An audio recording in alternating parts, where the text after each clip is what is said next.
네, 여야가 윤석열 대통령의 출근길 문답 중단, 또 이태원 참사 국정조사는 물론이고요. 예산안 처리와 관련해서도 공방을 치열하게 이어가고 있죠. 자, 이 가운데 오늘 여당이 기존의 입장에서 좀 진전된 내용을 당론으로 채택하면서 꽉 막혔던 협상의 물꼬가 트이게 될지 관심이 모아지고 있습니다. 자, 오늘 이 시간에는요, 장동혁 국민의힘 대변인과 함께 관련 이야기를 나눠보겠습니다.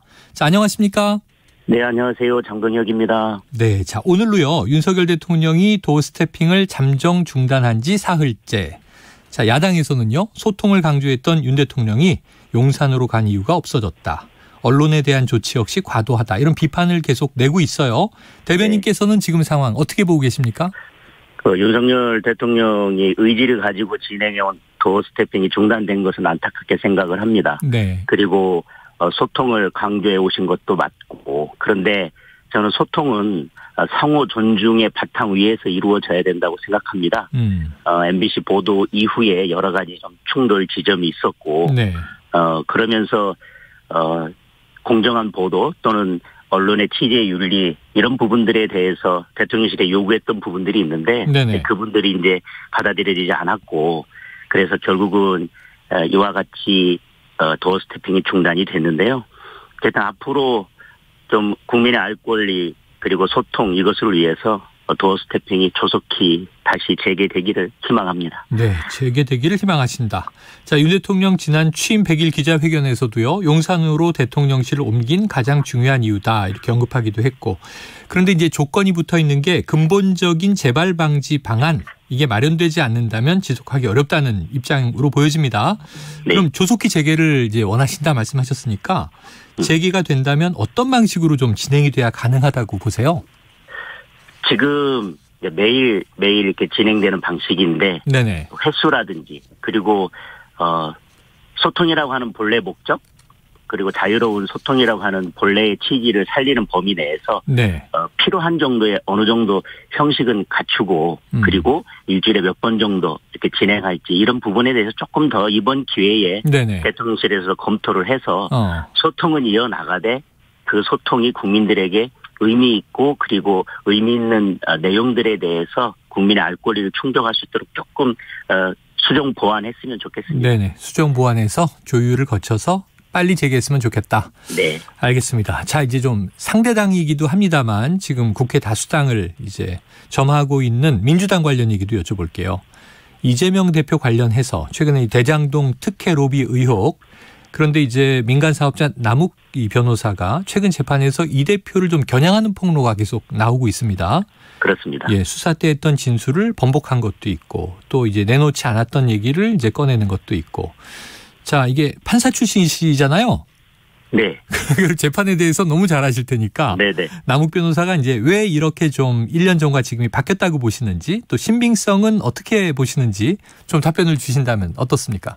오히려 저는 지금의 진술들이 더 신빙성이 있다고 생각을 합니다. 아하. 그간에는 오히려 진실을 덮으려고 하거나 네. 아니면 다른 사람들의 죄에 대해서 덮어주려고 하는 그런 의도들로 진술이 이루어졌다면 네. 이제는 유동규 전 본부장이나 이런 사람들이 진실을 계속 이야기하면서 본인 스스로 혼자 진실을 덮기에는 이제는 벅차다고 생각을 했기 때문에 네네. 이제서 덮으려고 했던 진실들을 하나씩 꺼집어내고 있는 게 아닌가 그렇게 생각해서 오히려 저는 지금 뭐 이렇게 진술이 바뀌었기 때문에 신빙성이 없다가 아니라 네. 이재명 대표나 남욱 변호사의 관계, 다른 사람들의 관계, 그리고 그 이후에 수사가 진전되고 그리고 사실관계들이 밝혀지는 것에 비추어 보면 네. 남욱 변호사도 이제 나 혼자서 진실을 묻고 덮고 가는 건 한계에 부딪혔다라고 생각한 네네. 것이라고 보여집니다. 그동안은 감추려고 하다가 이제야 진실을 네. 이제 폭로하는 것이다. 네. 알겠습니다. 그런데 이제 최근 나온 남욱 변호사의 핵심 증언이 본인이 직접 이제 결정하거나 집행하거나 한 게 아니라 김만배 씨에게 전해 들은 내용, 이렇게 들었다 저렇게 들었다 하는 이제 전문 증거이기 때문에 형사소송법상 증거 능력이 인정되기 되게 어렵다. 이게 이제 민주당 일각이나 또 일부 법조인들의 주장이에요. 어떻게 생각하세요? 그거는 국민들이 지금 들으시면 전문 증거가 뭔지라고 생각할 정도로 네네. 매우 법 이론적이고 형사소송법적인 이야기인데 네. 국민들은 그거에 집중했으면 좋겠습니다. 이것이 법정에서 증거 능력이 있느냐 아니냐 그런 문제가 아니라 네. 그동안 진실을 말하지 않던 남욱 변호사 입에서 이것이 이제 나오기 시작하고 있고 이것이 진실을 향해서 달려가고 있는 것이지 이것이 재판 과정에서 전문 증거라서 증거 능력이 인정될 것이냐 아니냐에 집중할 것은 아니라고 생각을 하고요. 자꾸 그런 소송법적인 문제나 이런 것들을 가지고 그 진술의 가치를 떨어뜨리려고 하는 것은 너무 이렇게 기술적인 그런 변명이라고 생각을 합니다. 네네. 기술적인 변명이다. 자, 이재명 대표는 관련 의혹들에 대해서 이제 직접적인 발언은 지금 좀 삼가하고 있는 것 같습니다. 네. 위기 극복에 써야 할 국가 역량을 야당 파괴에 허비해 안타깝다. 이런 이제 표현이나 이태원 참사 진상규명 방해하면 국민이 용서하지 않을 것이다. 또 민주당은 흔들림 없이 민생 경제를 챙기겠다. 이런 이제 이야기들이 나오고 있는데 어떻게 듣고 계세요?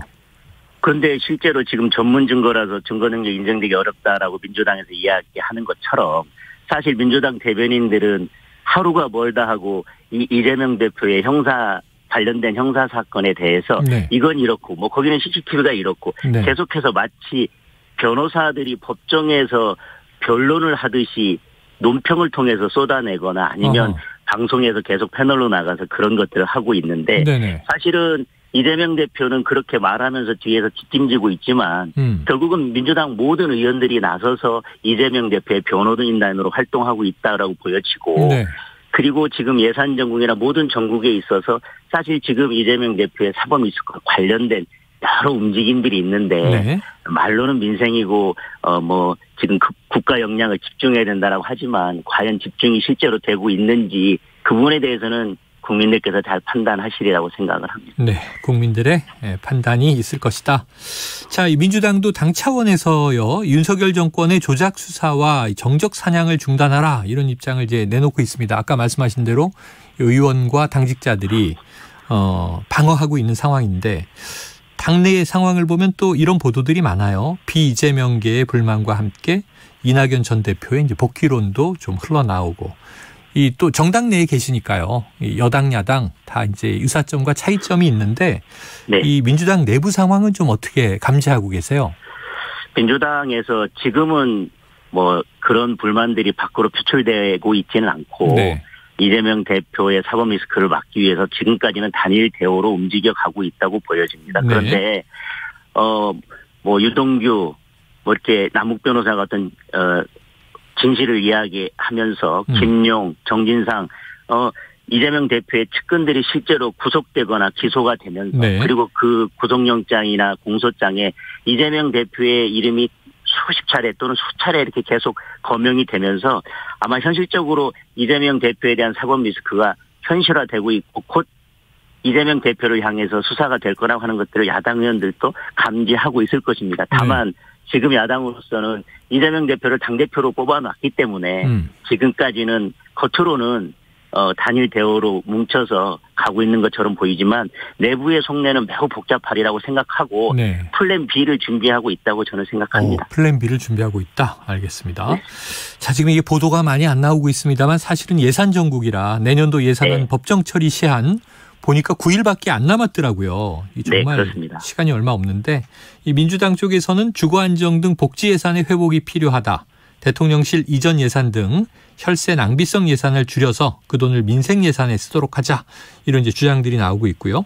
지금 대변인도 맡고 계시지만 의원님께서 예결특위 활동하고 계시잖아요. 예, 그렇습니다. 국민의힘은 네. 어떤 입장인가요? 오늘 또 예결 소위가 열렸습니다만은 여러 우려와는 달리 예결위에서의 소위 진행은 지금 나름대로 원만하게 진행되어 가고 있다고 생각합니다. 네네. 다만 아직 상임위에서 다 예결안이 올라오지 않았기 때문에 조금 늦어지고 있는 측면은 있지만 잘 진행되리라고 보여지고요.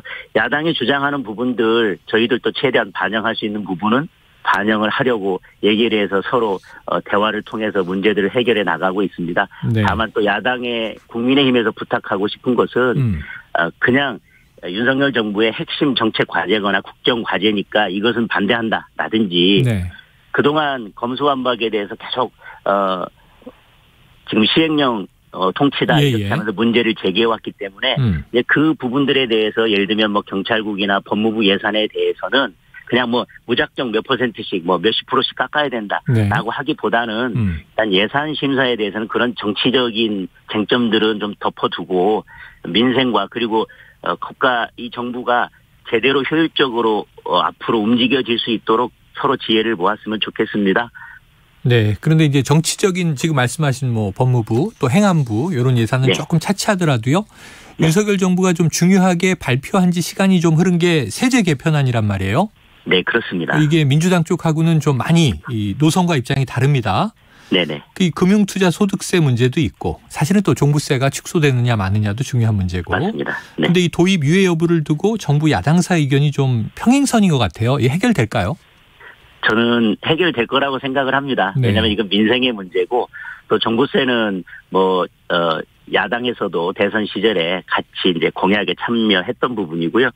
금투세 관련해서도 이제 야당이 다행히 입장을 전향적으로 선회를 해서 금투세 유예에 대해서는 함께 뜻을 같이 하는 입장으로 바뀌었습니다. 다만 지금 이제 조건이 걸려 있는데 증권거래세에 대해서 정부에서 0.23%에서 0.2%까지 낮추는 안을 이미 발표했는데 민주당에서 여기에 대해서 이제 추가로 증권세를 인하해야 된다라든지 이제 다른 조건들이 있는데 이 부분은 조세 특위에서 조세 소위에서 여야가 협의를 통해서 충분히 해결할 수 있는 부분이고 네. 저는 충분히 접점을 찾아 나갈 거라고 생각을 합니다. 자, 해결될 것이다 이렇게 말씀하셨습니다. 네. 자, 윤석열 대통령 어제요 이런 언급을 했더군요. 국익 앞에는 여야가 없다. 정쟁은 국경 앞에서 멈춘다는 말이 있다.